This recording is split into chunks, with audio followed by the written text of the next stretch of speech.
നമസ്കാരം.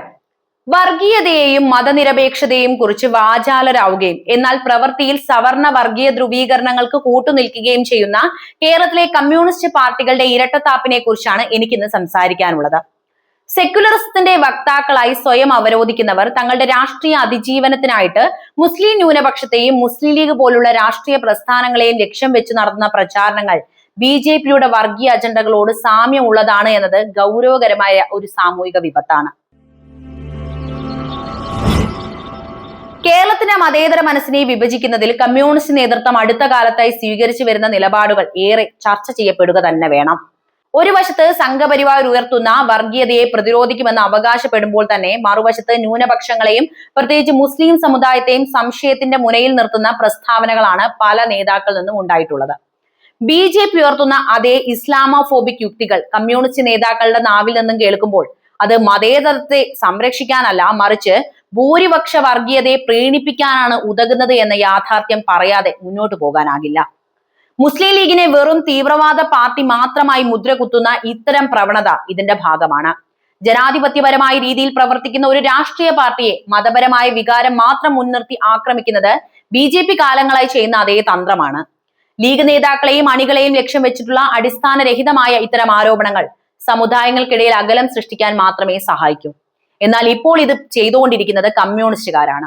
തീവ്രവാദി എന്ന മുദ്രകുത്തി ഒരു ജനവിഭാഗത്തെ മൊത്തത്തിൽ സംശയത്തിന്റെ നിഴലിലാക്കുന്നത് മതേതര കേരളത്തിന് ഒട്ടും ഭൂഷണമല്ല. സമീപകാലത്തെ പല സംഭവങ്ങളും ഇതിലേക്കാണ് വിരൽ ചൂണ്ടുന്നത്. സമുദായത്തിന്റെ പേരും പ്രവർത്തനങ്ങളെയും തെറ്റായി വ്യാഖ്യാനിച്ച് പൊതുസമൂഹത്തിൽ ഭീതി പരത്താനും അതുവഴി വോട്ട് ബാങ്ക് ലക്ഷ്യം വെച്ച് ഭൂരിപക്ഷ സമുദായത്തിന്റെ താല്പര്യങ്ങൾ സംരക്ഷിക്കുന്നു എന്ന് വരുത്താനും കമ്മ്യൂണിസ്റ്റ് നേതാക്കൾ ശ്രമിക്കുന്നുണ്ട്. സെക്യുലറിസം എന്നത് കേവലം ഒരു വാക്ക് മാത്രമല്ല, അത് എല്ലാ സമുദായങ്ങളോടും തുല്യനീതിയും ബഹുമാനവും പുലർത്തുന്ന ഒരു നിലപാട് തന്നെയാകണം. എന്നാൽ ന്യൂനപക്ഷങ്ങളെ നിരന്തരം വേട്ടയാടുകയും അവരെ അന്യവൽക്കരിക്കുകയും ചെയ്യുന്ന പ്രവർത്തികൾ മതേതരത്വത്തിന്റെ എല്ലാ അതിർവരമ്പുകളും ലംഘിക്കുന്നതാണ്. BJP ചെയ്യുന്നതും കമ്മ്യൂണിസ്റ്റുകാർ ചെയ്യാൻ ശ്രമിക്കുന്നതും തമ്മിൽ ഇപ്പോൾ എന്ത് വ്യത്യാസമാണുള്ളത് അല്ലേ? വർഗീയതയുടെ സ്വഭാവം ഒന്നു തന്നെയാണ്. അത് ഏത് പാർട്ടിയുടെ പേരിൽ വന്നാലും അപകടകരമാണ് എന്നാണ് പറയാനുള്ളത്. മതേതരത്വം പറയുന്നവർ തന്നെ വർഗീയതയുടെ ഭാഷ സംസാരിക്കുന്നത് കേരളത്തിന്റെ സാമൂഹിക കെട്ടുറപ്പിനെ തകർക്കുന്ന ഒരു കാര്യമാണ്.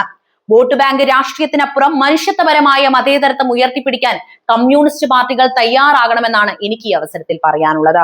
ന്യൂനപക്ഷങ്ങളെ ഇത്തരത്തിൽ അപരവൽക്കരിച്ചുകൊണ്ടുള്ള ഒരു മതേതരത്വം കേവലം കാപ്പട്യം മാത്രമാണ്. ഈ രാഷ്ട്രീയ പാപ്പരത്വം അവസാനിപ്പിച്ച് സമുദായങ്ങളെ ഭിന്നിപ്പിക്കുന്നതിന് പകരം ഒന്നിപ്പിക്കുന്ന ജനാധിപത്യ നിലപാടുകളിലേക്ക് തിരിച്ചു വരാൻ കമ്മ്യൂണിസ്റ്റുകാരായിട്ടുള്ള സഖാക്കൾ തയ്യാറാകേണ്ടതുണ്ട്.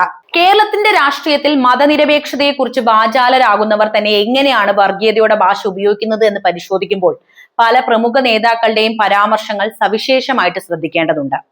ഇതൊന്നും ഞാൻ കയ്യിൽ നിന്ന് എടുത്തു പറയുകയോ അല്ലെങ്കിൽ ആകാശത്ത് നിന്ന് എടുത്തു പറയുകയോ ഒന്നുമല്ല. ഇതൊക്കെ വാർത്തകളാണ്. ഭരണകൂടത്തിന്റെ ഭാഗമായി നിൽക്കുന്നവരും പാർട്ടി നേതൃത്വത്തിൽ ഇരിക്കുന്നവരും ന്യൂനപക്ഷ സമുദായത്തെയും ലീഗ് നേതാക്കളെയും ലക്ഷ്യം വെച്ച് നടത്തുന്ന ഇത്തരം പരാമർശങ്ങൾ കേരളത്തിന്റെ മതേതര മനസ്സിനെ മുറിപ്പെടുത്തുന്നത് തന്നെയാണ്. CPM സംസ്ഥാന സെക്രട്ടറി MV ഗോവിന്ദൻ അടുത്തിടെ നടത്തിയ പല പ്രസ്താവനകളും ഇതിന്റെ തെളിവായിരുന്നു. മുസ്ലിം ലീഗിനെ വർഗീയ പാർട്ടിയായി ചിത്രീകരിക്കാനും അവരുടെ പ്രവർത്തനങ്ങളെ തീവ്രവാദവുമായി കൂട്ടിക്കെട്ടാനും അദ്ദേഹം നിരന്തരം ശ്രമിച്ചിട്ടുണ്ട്.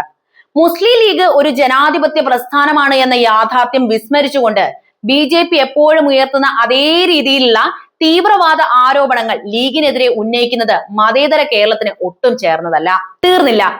മുൻ മുഖ്യമന്ത്രിയായിട്ടുള്ള പിണറായി വിജയനും പല ഘട്ടങ്ങളിൽ ലീഗിനെതിരെയും ന്യൂനപക്ഷ സമുദായത്തെയും ലക്ഷ്യം വെച്ച് നടത്തിയിട്ടുള്ള പരാമർശങ്ങൾ വിവാദമായിട്ടുണ്ട്. മലപ്പുറം ജില്ലയെയും മുസ്ലിം ജനതയെയും അപമാനിക്കുന്ന തരത്തിൽ അദ്ദേഹം നടത്തിയ പ്രസ്താവനകൾ വലിയ തോതിൽ ചർച്ച ചെയ്യപ്പെടുകയും പ്രതിഷേധങ്ങൾ ഉയരുകയും ചെയ്ത സംഭവങ്ങൾ തന്നെയാണ്. മതനിരപേക്ഷത എന്ന വാക്ക് ഉപയോഗിക്കുമ്പോൾ തന്നെ ഒരു പ്രത്യേക സമുദായത്തെ മാത്രം അപരവൽക്കരിക്കുന്നത് BJP ചെയ്യുന്ന അതേ അജണ്ടയുടെ ഭാഗമാണ്.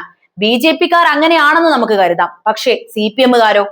വടകരയിലെ തെരഞ്ഞെടുപ്പ് കാലത്ത് ഷാഫി പറമ്പിലിനും ഫാത്തിമ തെഹ്ലിക്കും നേരിടേണ്ടി വന്ന അനുഭവങ്ങൾ ഇതിന്റെ ഏറ്റവും വലിയ ഉദാഹരണമാണ്.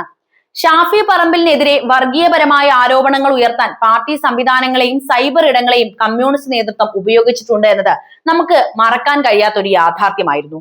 ഫാത്തിമ തെഹ്ലിയെ പോലെ ഒരു യുവ നേതാവിനെതിരെ സഭ്യമല്ലാത്തതും വർഗീയത നിറഞ്ഞതുമായ വ്യക്തിപരമായ ആക്രമണങ്ങൾ ഉണ്ടായപ്പോൾ അത് തടയാനോ അപലപിക്കാനോ പാർട്ടി നേതൃത്വം തയ്യാറായിട്ടുമില്ല. രാഷ്ട്രീയപരമായി ഇവരോടൊക്കെ നേരിടേണ്ടതുണ്ട് പാർട്ടിക്ക്, പക്ഷേ വർഗീയപരമായിട്ടല്ല. ഫാത്തിമയുടെ മതപരമായ ചിഹ്നങ്ങളെയും പശ്ചാത്തലത്തെയും പരിഹസിച്ചുകൊണ്ടുള്ള പരാമർശങ്ങൾ ഉയർത്തിവിട്ടത് യാദൃശ്ചികമായിരുന്നില്ല, മറിച്ച് ആസൂത്രിതമായ നീക്കമാണ്. ഈ നേതാക്കളുടെ ഭാഗത്തുനിന്നുണ്ടായിരുന്ന ഇത്തരം പ്രസ്താവനകളും സമീപനങ്ങളും BJPയുടെ അതേ രാഷ്ട്രീയ പാതയാണ് ഇവർ പിന്തുടരുന്നത് എന്ന് ജനങ്ങളെ ബോധ്യപ്പെടുത്തി.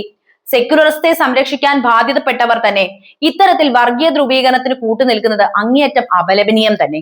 വോട്ട് ബാങ്ക് ലക്ഷ്യം വെച്ച് നടത്തുന്ന ഇത്തരം നീക്കങ്ങൾ കേരളത്തിലെ സാമൂഹിക സാഹചര്യം വഷളാക്കാൻ മാത്രമാണ് ഉപകരിക്കുക. ഇനി പാർട്ടിക്കാരോടാണ് പറയാനുള്ളത്, നിങ്ങളെ കേരളത്തിന് ആവശ്യമാണ്. ഇവിടുത്തെ മതേതരത്തെ സംരക്ഷിക്കേണ്ടത് നിങ്ങളുടെ കൂടി കടമയാണ്. കലാപം ഉണ്ടാക്കാൻ നിൽക്കരുത്. വർഗീയത ഇനിയെങ്കിലും പറയാതിരിക്കൂ. എന്താണ് ഈ വിഷയത്തിൽ നിങ്ങൾക്ക് സംസാരിക്കാനുള്ളത് എന്ന് കമന്റായിട്ട് രേഖപ്പെടുത്തുമല്ലോ. വീഡിയോ ഇഷ്ടമായാൽ ലൈക്ക് ചെയ്യാനും ഷെയർ ചെയ്യാനും ഒപ്പം എന്റെ ചാനൽ ഒന്ന് സബ്സ്ക്രൈബ് ചെയ്യാനും ശ്രദ്ധിക്കണേ.